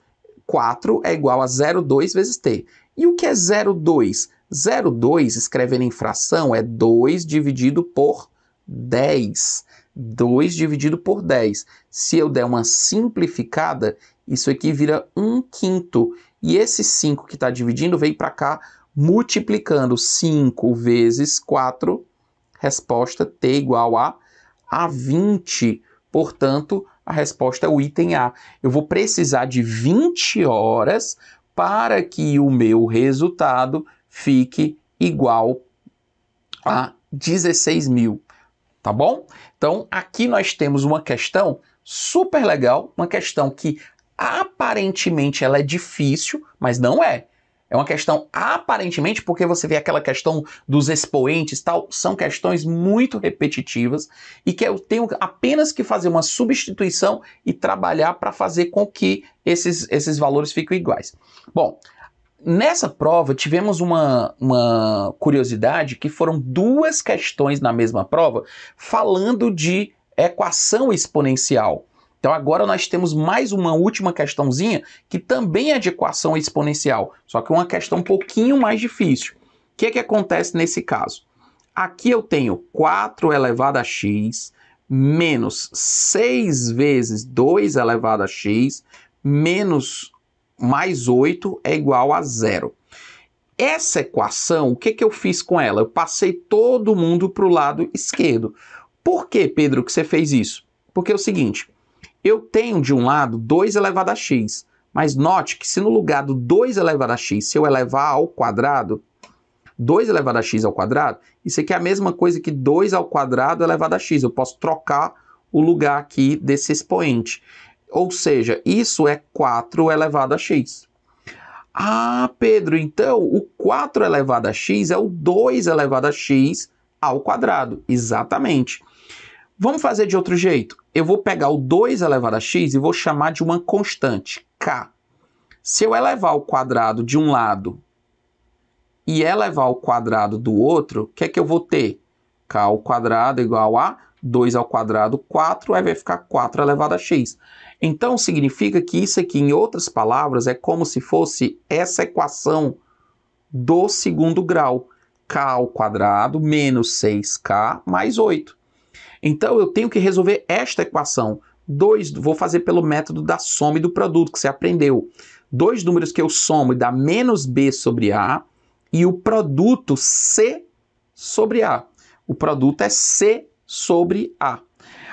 Diz para mim 2 números que eu multiplico e dá 8. Eu posso pegar 2 números que o produto dê 8 e a soma tem que dar 6. Então, se eu pegar, por exemplo, 2 e 4, perceba que 2 mais 4, 6, e 2 vezes 4, 8. Então, eu posso dizer que as minhas raízes são 2 e 4. Aí ele diz, a soma dos possíveis valores de x. Cuidado, que essa soma que eu botei aqui, 6, e tem o item 6 para marcar, esse item, esse 6 aqui, não é esse 6 aqui que eu estou procurando, tá? Porque esse 6 é a soma das raízes dessa equação que eu usei como essa variável auxiliar. O que eu vou tentar descobrir é justamente o quê? Eu sei que o 2 elevado a x, lembra que lá no começo da questão, nós chamamos o 2 elevado a x de k. Então, agora sim, 2 elevado a x é igual a k. Só que o k pode ser 2 ou o k, que é o 2 elevado a x, pode ser 4. E para ser 2, o x vai ser 1. E para ser 4, o x vai ser 2, porque 2 ao quadrado, 4. Ah, Pedro, entendi. É como se fosse 2 elevado a 1, que é igual a 2 elevado a x, bases iguais. E o 4 é como se fosse 2 ao quadrado. Então, o expoente vai ser quem? 2. Então, as minhas raízes são 1 e 2. Quem é a soma dessas duas raízes? A soma dos possíveis valores. 3. Resposta item C de casa. Essa primeira questão, muito legal, da prova de 2019, diz assim. uma pequena praça tem o formato triangular. As medidas dos lados desse triângulo são raiz de 37, 4 e 3. Qual é a medida do ângulo oposto maior, oposto ao maior lado? Bom, para resolver essa questão, vem um bizu muito interessante que eu quero que você aprenda a ganhar tempo. Você sabia do Teorema de Pitágoras? Quando você tem um Teorema de Pitágoras, ele só funciona, claro, para quando você tem... Presta bem atenção, Teorema de Pitágoras só funciona quando você tem um ângulo de 90 graus, ou seja, um triângulo retângulo, beleza? Então vem comigo. Quando você tem um triângulo retângulo, o maior lado, obviamente, é sempre a hipotenusa, tudo bem? O maior lado é sempre a hipotenusa. E esse aqui é um ângulo de 90 graus. E no Teorema de Pitágoras, nós sabemos que cateto ao quadrado mais cateto ao quadrado é igual a hipotenusa ao quadrado, ou seja, a ao quadrado é igual a b ao quadrado mais c ao quadrado, tudo bem? Isso porque o a é o maior lado. Porém, se eu mantiver o lado c com a mesma medida e o b também com a mesma medida, mas eu simplesmente diminuir esse ângulo, em vez de ser 90 graus, ser um ângulo θ, o que acontece com esse A? Ele diminui. Então, nesse caso, o A ao quadrado, ele vai ser menor do que B ao quadrado mais C ao quadrado. Beleza? Ao passo que, se eu fizesse o contrário, se eu aumentasse esse ângulo aqui, esse ângulo θ, o que aconteceria? Mesmo o lado B, ó, o que aconteceria? Essa medida de A, ela aumentaria. Então, quando você tem um ângulo obtuso, o lado maior ao quadrado, ele é maior que B ao quadrado mais C ao quadrado. Ah, Pedro, então peraí. Quando eu pegar a raiz de 37 ao quadrado, vai dar 37. 4 ao quadrado, 16. 3 ao quadrado, 9. 9 mais 16 dá 25. Note que o 37 é maior do que A ao quadrado, mais B ao quadrado. Ou melhor, o A ao quadrado, que é o 37, que é esse maior lado, raiz de 37, quando eu pegar o raiz de 37 e elevar ao quadrado, ele fica maior do que 4 ao quadrado e 3 ao quadrado. Como ele fica maior, eu já entendo que esse ângulo ele é um ângulo maior do que 90 graus, o que já me faz marcar de imediato o item E. Caramba, que solução rápida e prática. Professor, mas se eu quiser encontrar esse ângulo, o que é que eu faço? Lei dos cossenos, tá bom? Lei dos cossenos. Eu vou rapidamente aqui mostrar para você, mas o interessante é você aprender como matar a questão. Rapidamente eu já entendi que esse triângulo não era retângulo, e se esse ângulo fosse agudo, esse ângulo ia ser menor do que 90 graus, mas aí o lado maior ao quadrado ia ser menor do que a soma dos quadrados dos outros dois. Como ele foi maior, eu já entendi de cara que esse ângulo tinha que ser necessariamente um ângulo obtuso. Bom, então como é que eu faço? Raiz de 37, deixa eu trocar aqui de cor. Raiz de 37 ao quadrado, que é o lado maior ao quadrado, é igual a 4 ao quadrado mais 3 ao quadrado, até aqui, ó, igualzinho o Teorema de Pitágoras, né? Só que eu vou colocar menos 2 vezes 4 vezes 3 vezes o cosseno do ângulo entre eles. Aqui vai ficar 37 é igual a 16 mais 9 menos 2 vezes 4, 8, 3 vezes 8, 24 cosseno de θ. Bom, vem comigo. Se eu pegar 16 mais 9, ele vai dar igual a 25. Então, 37 menos 25, 12. Tá certo? 12. Então, nesse caso, aqui é mais 2 vezes esse ângulo, então vai ficar o quê? 24, menos aqui, desculpa. Menos 24. Então vai ficar menos 24 cosseno de θ. Tudo bem? Bom, o que vai acontecer? Se eu pegar esse 24 e passar para cá, nós vamos ter cosseno de θ é igual a menos 12 sobre 24.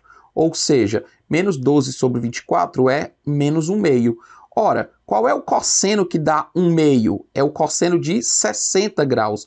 Mas como deu menos 1/2 e é no segundo quadrante, 60 é esse ângulo aqui suplementar, 60. Portanto, o θ vai ser igual a quanto? 120, porque o cosseno de 120, como é o ângulo do segundo quadrante, o cosseno vai dar negativo, tá bom? Então tá aí a nossa resposta aí bonitinha, bacana. Próxima questão. Em um triângulo equilátero, ou seja, possui os lados iguais e os ângulos iguais, inscreve-se um quadrado MNOP.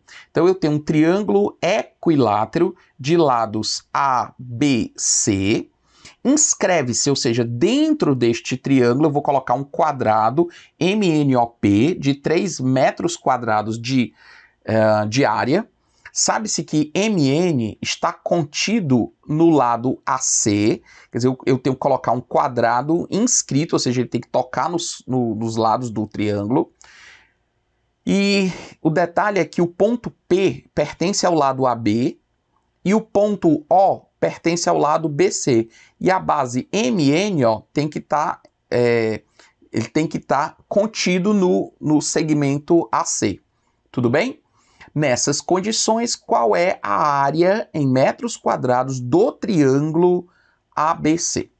Bom, uma vez que eu sei que a área deste quadrado, é igual a 3 metros quadrados, então, se a área do quadrado é 3 metros quadrados, eu já sei que o lado desse quadrado é raiz de 3. O lado desse quadrado é raiz de 3. Pedro, por que o lado desse quadrado aqui é raiz de 3? Porque a área do quadrado é L ao quadrado. Então, se você pegar raiz de 3 ao quadrado, vai dar 3. Tudo bem? Agora, o que eu vou fazer? Eu sei que esse ângulo aqui é um ângulo de 60 graus e esse ângulo aqui é um ângulo de 30 graus. Um raciocínio que eu quero que você tenha em mente sempre é o seguinte. Toda vez que você pegar um triângulo retângulo em que esse lado aqui, esse ângulo aqui é 30 graus, sempre o lado oposto a esse ângulo de 30 graus, se eu chamar ele de x, sempre a hipotenusa é 2x. E sempre esse lado é x raiz de 3. Isso para que você não precise aplicar seno, cosseno e tangente, sempre num triângulo retângulo que um ângulo é 30 graus, o lado oposto ao ângulo de 30 graus é sempre x e a hipotenusa 2x, ou melhor, o lado oposto é a metade da hipotenusa. E esse outro cateto é x raiz de 3. E Pedro, o que isso vai nos ajudar? Vai nos ajudar a resolver a questão de maneira rápida. Olha só, esse aqui é como se esse lado fosse raiz de 3. O que é raiz de 3? O quadrado tem os lados iguais, né? Então, esse lado é igual a esse lado, que é igual a esse, igual a esse. Então, raiz de 3 é a mesma coisa que 1 raiz de 3. Ah, Pedro, então é como se isso aqui fosse 1. Exatamente. E essa medida? 2. Então, se você quiser, você pode dizer que isso aqui mede 2. Isso aqui mede quanto? 1 também. Tá certo? Mede 1 para cá e 1 para lá. É simétrico. Que mais? Isso aqui é raiz de 3. Então, essa medida aqui também é raiz de 3 e aqui também é raiz de 3, porque isso aqui é naturalmente outro triângulo equilátero. Bom, moral da história. Aqui eu já sei que o lado desse triângulo equilátero é 2 mais raiz de 3. E nós sabemos que a área de um triângulo equilátero, a área do triângulo equilátero é L ao quadrado, raiz de 3 sobre 4. L ao quadrado, raiz de 3 sobre 4. Portanto, a área do meu quadrado vai ser L ao quadrado, raiz de 3 mais 2 ao quadrado, raiz de 3 sobre 4. Ou seja, quadrado do primeiro mais 2 vezes o primeiro vezes o segundo, mais o quadrado do segundo, que dá 4. Bom, e aqui vezes raiz de 3 sobre 4. Bom, veja que 3 mais 4 dá 7. Então, eu vou fazer o quê? 7, aí multiplica por raiz de 3. Então, vai ficar 7 raiz de 3. Mais. Veja que, ó, aqui você vai ficar 3 mais 4, 7. 7 vezes raiz de 3, 7 raiz de 3. E 4 raiz de 3 vezes raiz de 3, raiz de 3 vezes raiz de 3 dá 3. 3 vezes 4, 12. Portanto, aqui vai ficar 12, tudo sobre 4. Portanto, a nossa resposta é 7 raiz de 3 mais 12, tudo sobre 4. Muito legal essa questão com nível alto, bem interessante, essa ideia, e essa historinha do triângulo, que é muito, mas gente, muito usada em provas de concursos militares, muito importante você conhecer logo de cara essa relação do triângulo retângulo que possui um ângulo de 30 graus, porque ele é um ângulo notável, ele tem características especiais. Bacana? Então vem comigo. Um cilindro equilátero é aquele cilindro reto que possui altura igual ao dobro do raio da base. Sabe-se que o volume é calculado pela fórmula πr² vezes a altura. Quanto mede o volume de um cilindro equilátero que possui o raio igual a π? Bom, vejam bem, quando você tem o famoso cilindro equilátero, esse cilindro equilátero cabe dentro dele aqui exatamente uma esfera. Olha que interessante. Como eu sei que a esfera tem raio R, olha só, aqui é R, então é óbvio que esse diâmetro aqui vai ser 2R e que essa altura aqui é 2R também, porque aqui é a mesma medida. Concorda comigo? Em outras palavras, quando eu olho esse meu cilindro equilátero, ele forma aqui uma figura equilátera, ou seja, um quadrado, lados iguais. Essa medida é igual a essa, é igual a essa, igual a essa. Ah, Pedro, então é isso que significa no caso, um cilindro equilátero? Exatamente, ou seja, se eu tenho aqui o raio da base, ó, raio da base, aqui também é o raio da base. Então o diâmetro é 2R, então a altura do cilindro equilátero também será 2R. Ah, Pedro, pois eu sempre decorei essa história. Não tem que decorar nada, é entender. Não tem que decorar nada, é entender. A matemática tem muito essa beleza de você ter que entender as coisas ao invés de decorar, tá bom? Vem comigo. Então, nesse caso, ele está falando que o raio é igual a π. O raio da base é igual a π. Ora, se o raio da base é igual a π, então é óbvio que a altura será igual a 2π. Então, substituindo, eu sei que o volume de qualquer cilindro é sempre área da base vezes a altura. Mas quanto é a área da base? πr². Deixa eu puxar para cá. Eu sei que o volume é sempre área da base. Isso aqui você já tinha que saber. Ele facilitou ainda mais porque ele deu na prova. Área da base, π. Quanto é o raio? R. Só que o raio é π. Então vai ficar π² vezes a altura. E quanto é a altura? 2π. A altura é 2π. Então, se você pegar π vezes π² vezes π, vai dar π elevado à quarta. Então, 2π elevado à quarta. Simples, fácil, prático, gostoso e nutritivo. É ou não é?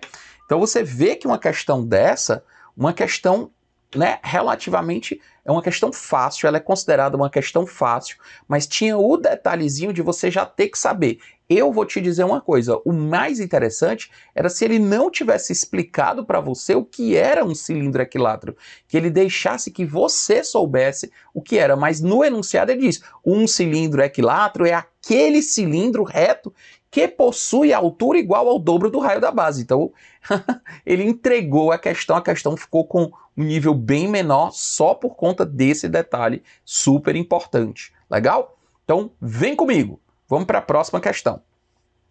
Bom, em uma escola particular, foi feita uma entrevista com 200 alunos sobre curso de língua estrangeira.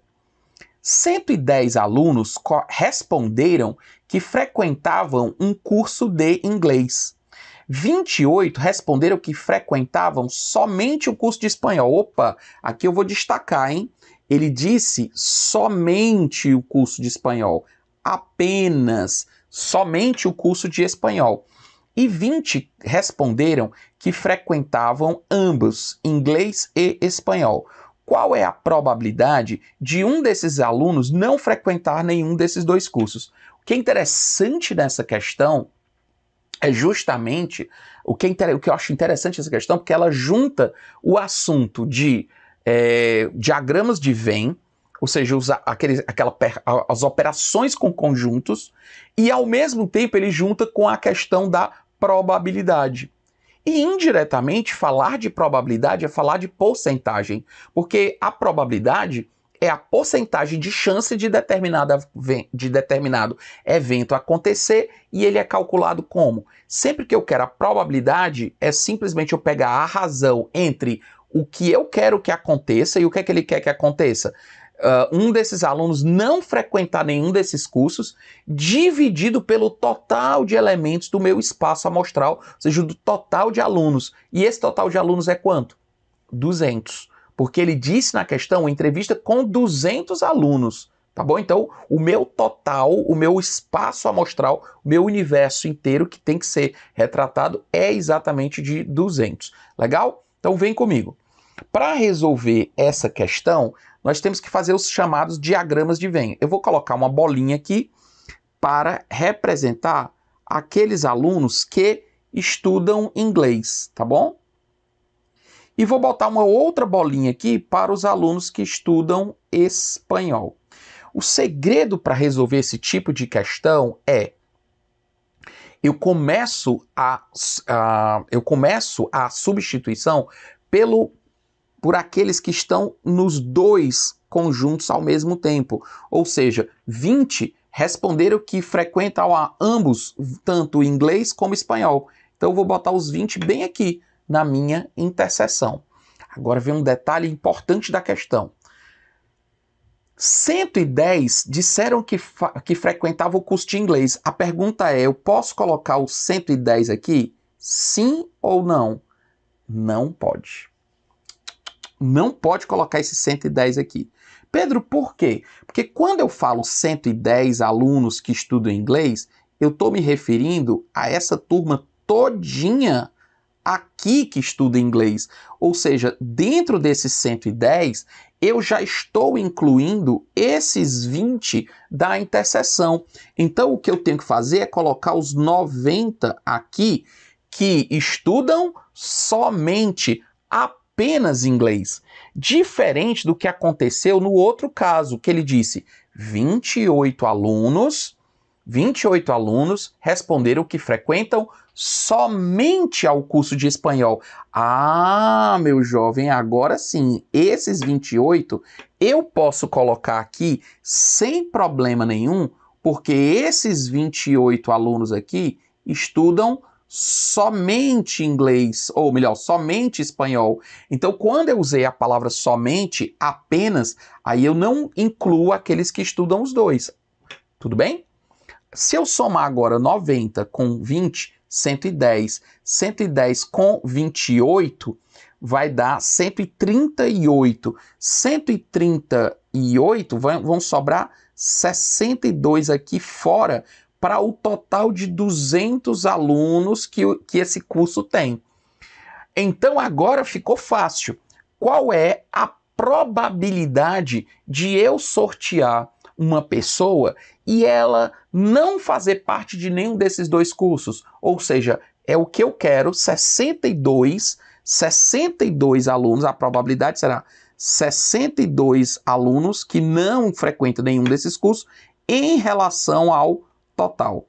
Acontece que probabilidade é uma fração, ou melhor, porcentagem é uma fração que o denominador é 100. Então, para eu transformar esse 200 em 100, o que é que eu faço? Divide por 2, e agora eu tenho quem? 31 sobre 100, que é exatamente o quê? 31%. Resposta item B de bola. E para a gente fechar, uma questãozinha de análise combinatória, assunto super bacana. Um anagrama, ela é uma espécie de jogo de palavras resultando do rearranjo das letras de uma palavra ou de uma expressão para produzir outras palavras ou expressões utilizando todas as letras originais exatamente uma vez. Para participar de uma competição, uma equipe decide criar uma senha, fazendo um anagrama do nome original da equipe, que é Foxtrot. De quantas maneiras diferentes poderá ser criada essa senha? Bom, aí nós vamos falar de anagrama. O que é um anagrama? É o embaralhar das letras de uma palavra sem necessariamente formar uma nova palavra. O detalhe é que ele disse aqui, ele deu uma restrição que era, ele falou, decide fazer uma senha formando os anagramas com os anagramas da palavra original Foxtrot. Só que ele disse, vamos ver se ele colocou alguma restrição. Ele falou que resultado do rearranjo para produzir outras palavras ou expressões utilizando todas as letras originais exatamente uma vez. Para participar de uma competição, uma equipe decide criar um anagrama. De quantas maneiras diferentes pode ser criada essa senha? Veja que em nenhum momento ele colocou alguma restrição, dizendo que as vogais têm que estar juntas, ou que a palavra Fox vai ter que estar junto, ou alguma restrição nesse sentido. Ele simplesmente perguntou quantos anagramas tem a palavra Foxtrot. Só tem um detalhe, veja que aqui nós temos dois Os. E quando um O troca de lugar com outro O, não gera um novo anagrama. É a mesma letra, é a mesma simbologia. Se você trocar um T com T, a mesma coisa vai acontecer. Se eu trocar, por exemplo, um X com R, meu amigo, se eu trocar o X com o R, aí já vai virar um anagrama diferente. Então, eu tenho que tomar cuidado com essas letras repetidas. Veja que Foxtrot tem 1, 2, 3, 4, 5, 6, 7 letras. Então aqui eu vou fazer o quê? A permutação de 7 letras. Porém, como o O aparece duas vezes, eu vou ter que dividir depois pela permutação dessas duas letras. E como o T tem duas vezes, eu vou repetir, vou colocar a mesma coisa, 2. O F tem só uma vez, o X uma vez, o R uma única vez. Portanto, a solução é x fatorial sobre 2 fatorial por conta dos dois números 2 e 2 fatorial aqui de novo por conta dos dois Os e 2 por conta dos dois T's. Bom, então a minha conta vai ficar 7 vezes 6 vezes 5 vezes 4 vezes 3 vezes 2 vezes 1. Aqui nós vamos ter embaixo, 2 fatorial vai dar 2 e o outro 2 fatorial vai dar 2. Eu posso agora fazer o quê? Posso simplificar esses dois números 2 com um número 2 aqui, tudo bem? O que mais? Olha só o que eu vou fazer aqui. Como aqui eu tenho 5 e aqui 2, 5 vezes 2, 10, o que me garante que a resposta termine em 0. Note que 3 vezes 7 dá 21. Concorda aqui, ó? 3 vezes 7 dá 21. E 21 vezes 6 é fácil. 2 vezes 6 dá 12. E 6 vezes 1, portanto, 126. E como 5 vezes 2 dá 10, é só acrescentar um 0 no fim. Portanto, a resposta é 1260. Eu fui facilitando aqui o processo da multiplicação. Bacana? Então, meu querido, é isso aí. Muitíssimo obrigado. Olha só que sequência de questões legais. Vem mais, muita coisa boa por aí, tá bom? Tamo junto, sempre na construção do seu conhecimento para o alto e avante. Valeu! Fala galera, no vídeo de hoje eu trouxe pra vocês as comprinhas que eu fiz na Black Friday. Olha, eu tô muito ansiosa, esperei até esse momento pra abrir as caixas junto com vocês. Começando por essa caixa, Jorge já coloca na tela o precinho que eu paguei. Galera, vocês vão adorar. Nossa, gente, no site parecia ser bem maior. Bom, não era nada disso que eu pensei. No site parecia ser maior, mas vamos pra próxima caixa, né? Bom, esse daqui, Jorge, já coloca a imagem na tela. Esse aqui eu vou usar no aniversário da Juju já no próximo sábado. Eu já até imagino que seja a minha bolsa. Minha bolsa? Gente, eu vou usar esse aqui. Olha o tamanho. Não passa meu... Ah, não. Corta que esse vídeo não vai prestar. Chega de desperdiçar o seu dinheiro comprando errado, hein? Na Black Friday do Alphacom você tem 65% de desconto, que são reais nos melhores cursos para concurso público do Brasil. Clique aqui e compre agora mesmo no melhor curso preparatório do Brasil. Alô você, fala galera! Hoje estou aqui para compartilhar com você uma informação muito bacana sobre o Alphacom. Vou mostrar a partir de dados todo o carinho que o atendimento do Alphacom tem com o aluno, né? Então olha aqui na tela ao meu lado a nossa nota atualizada do Reclame Aqui. Perceba o número de reclamações e respostas. São pouquíssimas queixas, porque o produto do Alphacom é óbvio, é o melhor do mercado, as quais foram solucionadas sem discussões e empecilhos. A gente está aqui para resolver, tá? No Alphacom, o aluno fica porque o produto é bom de verdade e ele entende que vale a pena fazer um investimento, porque isso efetivamente é o que vai fazer a mudança de vida dele. E se você conseguir sentir todo esse prestígio que nós temos com o aluno, torne-se um alfartano e também mude a sua vida. E venha, obviamente, né, estudar com quem tem mais qualidade e que mais se importa com você. Alô você!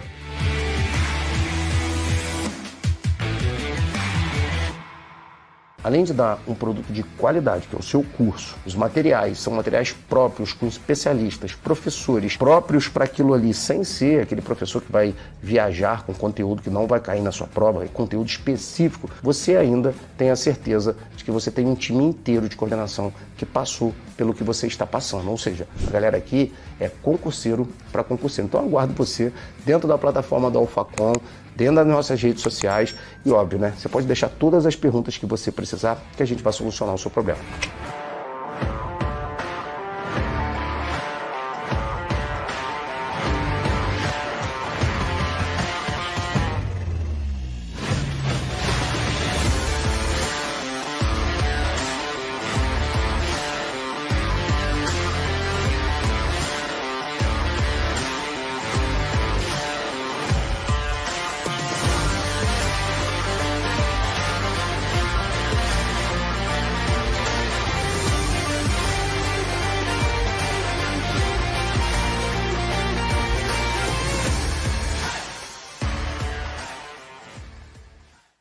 Depois de ter a minha vida mudada ao passar em um concurso público, eu senti que tinha necessidade de mudar a vida de outras pessoas. E esse sonho começou quando abrimos as portas do Alphacom, uma empresa pioneira de concursos públicos que mudou a realidade do Brasil. Nosso time de colaboradores são profissionais altamente capacitados. Cada pessoa aqui dentro trabalha para criar e desenvolver o melhor método de estudo e aprovação.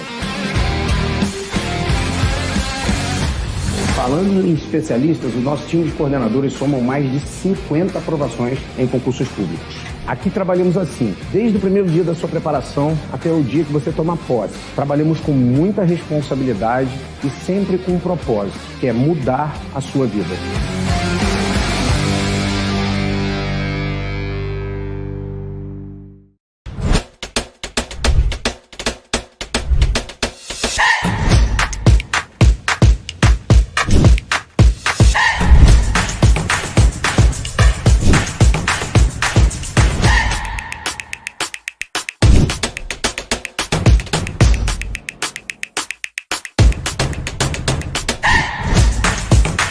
Não compre errado mais uma vez. Garanta a mudança da sua vida aproveitando o desconto exclusivo da nossa Black Friday Alphacom. Quem investe certo, muda de vida. Alô você!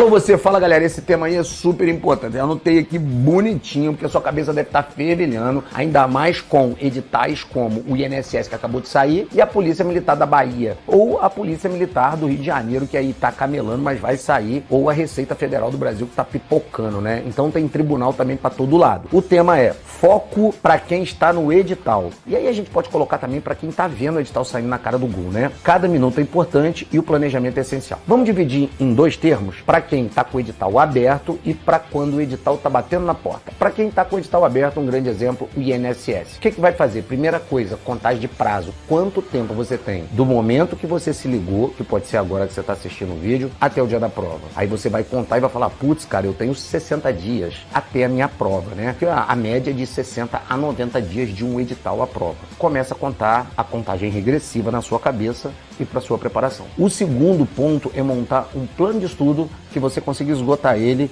dentro do prazo de 60 dias. Obviamente, o certo é estudar bem antes e já ter um laudo, né? Porque a gente fala que o edital é brinde para quem já estava estudando, é um prêmio. Mas se você está começando agora, ou se você está apavorado porque está desorganizado, o plano de estudo é o que você tem que fazer. Gaste 2 dias, cara, desses 60 dias para montar o seu plano de estudo. Não gaste tudo, né? Um dia você monta um plano de estudo. Ainda mais na nossa plataforma, que já está pronto. O professor já faz para você esse plano de estudo. Essa é uma grande vantagem de estar aqui no Alphacom. Existe uma coisa chamada uma relação preço e valor. Preço é o que você paga, valor é o que você recebe. Muitas das vezes você acha que o preço está alto, mas o valor que você recebe é tão grande, tão grande, tão grande, que o preço fica pequenininho. É exatamente os preços que a gente emprega nos cursos aqui do Alphacom, que a gente entrega muito valor para você. E um desses valores agregados excepcionais é o acompanhamento até o dia da prova. Fez o plano de estudo, depois você vai ter que separar a tua rotina. É super importante, porque com o edital aberto muda toda a rotina, galera. Ou seja, se você tem férias, pede para tirar férias. Se você já está estudando há muito tempo, está com muita certeza e sabe que aquele edital, ou pelo menos acha que aquele edital vai fazer diferença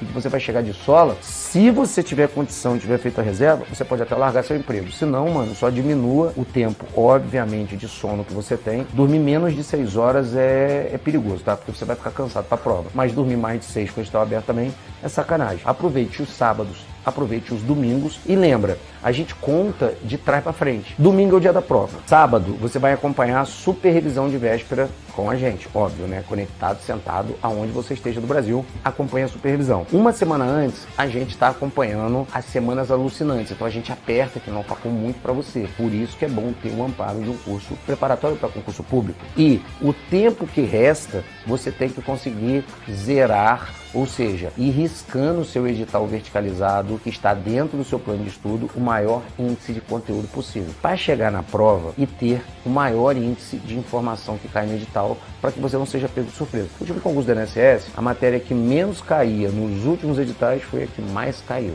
Então não existe mais isso das matérias que mais caem. Existe a teoria da imprevisibilidade, que já está tendo um concurso público nesse formato há muitos anos, desde 1988, com a promulgação da Constituição Federal de 88. Então as regras estão postas em jogo e as bancas já estão solidificadas, profissionalizadas, e elas sabem que tem que cobrar tudo colocado no edital. Então pegou essas regrinhas básicas, aí é cuidar do emocional. Não adianta ficar nervoso, não adianta falar que é o concurso da sua vida. Se for esse, é esse. Se não for, você vai mais pra frente. Para terminar, galera, eu vou aí usar a frase do meu amigo William Douglas, né? Passou no concurso muito cedo, para delegado de polícia lá atrás, foi juiz, hoje é desembargador do estado do Rio de Janeiro. E sabe, a gente não acaba vendo o William no STF uma hora, né? Que ele merece muito. Ele tem uma frase que é dele, não é minha. A frase dele é o seguinte: não se estuda para passar, se estuda até passar. Então você estuda bastante, faz a prova, não passou, recomeça o seu projeto até você chegar no concurso da sua vida. Se inscreve no canal, dá uma curtidinha e não deixe de acompanhar o Alphacom, que tem sempre super dicas para você. Alô você!